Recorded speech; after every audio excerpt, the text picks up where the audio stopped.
écopé d'un carton rouge, je crois qu'il faudrait que forcément les garçons se calment parce qu'il vient de diminuer son équipe. Voilà l'action. Voilà l'action. Devant le super la réalisation. Un coup de poing dans la figure. Et je crois que Adireke Emmanuel a bien vu, il a bien communiqué à son arbitre Zodé Ougan Alban et c'était bien sifflé de la part de cet arbitre.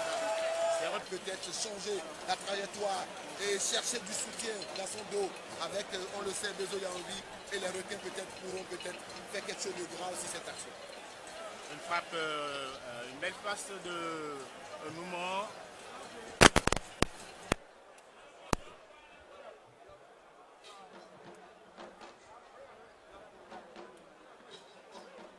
Heureusement que la tête en prolongement de Bezo Yaobi n'est pas parvenue à son parti.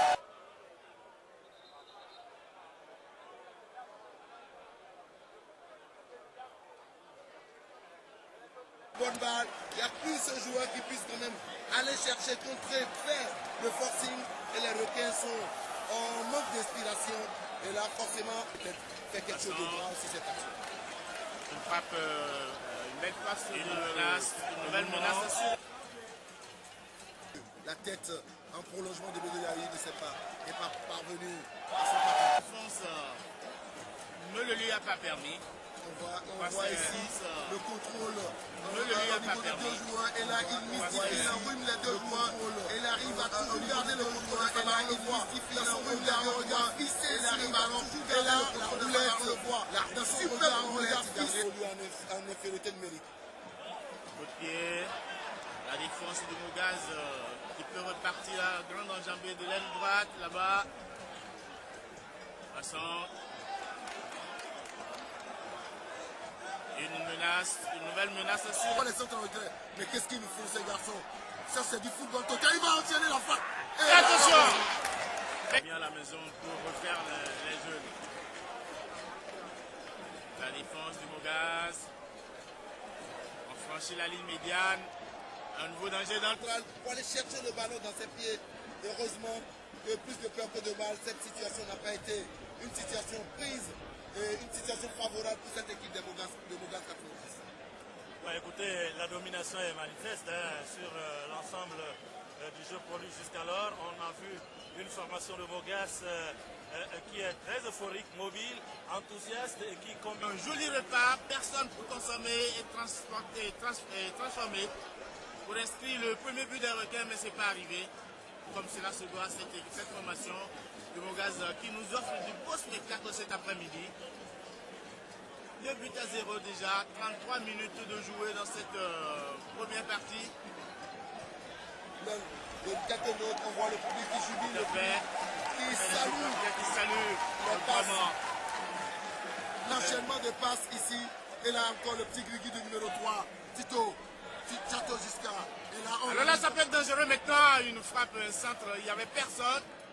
Le Romain Tito qui est parti en profondeur mais qui n'a trouvé aucun partenaire à qui il fallait distiller une passe dans la profondeur. Il est obligé de revenir en arrière et les requins n'ont pas. Parce que là c'est lui qui est mené. On revoit au ralenti cette dernière action. Ouais, c'est vrai que la défense très loin, histoire d'écarter le danger et de faire partie des pétroliers. Les pétroliers véritablement en verbe qui ont la possession de balles et qui font courir leur vis-à-vis. Et c'est très difficile pour la formation des requins de revenir dans la partie. C'est vrai qu'ils auraient pu... Bachirou, ouais. Il va frappe. Ouais, mais là, dans ce match, il y a beaucoup d'espace. Et c'est l'équipe la plus intelligente, celle qui sait conserver le ballon, qui arrive à faire la différence. Et on sent quand même qu'il y a de très bons techniciens avec Bachirou Djibril et le numéro 5 Tchato Giscard qui sont de faits techniciens. Ils étaient d'ailleurs deux à le menacer. C'est le second qui vient de prendre le... Volonté va pouvoir peut-être faire la différence, à moins qu'elle n'arrive pas à se dire qu'elle a la possibilité de le faire. Et là, dans ces conditions, Gabriel, il suffit de pouvoir garder le ballon, de pouvoir aérer le jeu, d'écarter sur les côtés, dans les couloirs. Et c'est ce que les garçons, les joueurs... Vite. Encore 25 minutes pour savoir si le Mougaz 90 va partir avec les 3 points. Ce qui qui se passe actuellement, c'est que le Mogaz continue de maintenir la pression avec cette frappe. Le troisième but, et c'est parti. Le troisième but du Mogaz 90 avec Djibril Bachirou, qui n'arrive pas à trouver le curon. Attention, danger. Voilà ce garçon qui repart encore. Il cherche une solution. Il en a trouvé une frappe. Anodine. Ah non, non, c'est complètement dévissé, sinon... Pas pu véritablement orienter sa frappe. Il faut le voir, il a pris son temps. Et là, la petite passe en profondeur. C'est joliment fait, intelligemment fait, avec tout. Ah, là, c'est dangereux. Bien sifflé de très la part de mauvais. la... Cette fois-là, ça lui a marché. Sinon, Bachirou était sur le point de l'allumer. Heureusement, il est sorti.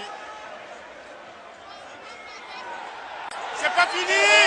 Qu'est-ce que je vous ai dit, Jacques? Une lutte effrénée entre Mounirou Moukaïla et son adversaire. Le duel est momentanément gagné par le Mogaz. Un centre, attention! Mais c'est pas fini le danger, attention! Les pétroliers sont encore dans le camp du soleil. Heureusement, on joue toujours vers la défense lorsque les pétroliers ne trouvent pas la réponse à leur... ne trouvent pas de solution à leurs problèmes. De toute façon, il s'est il le fait. Attention, une frappe! Au niveau de cette équipe du Mogaz.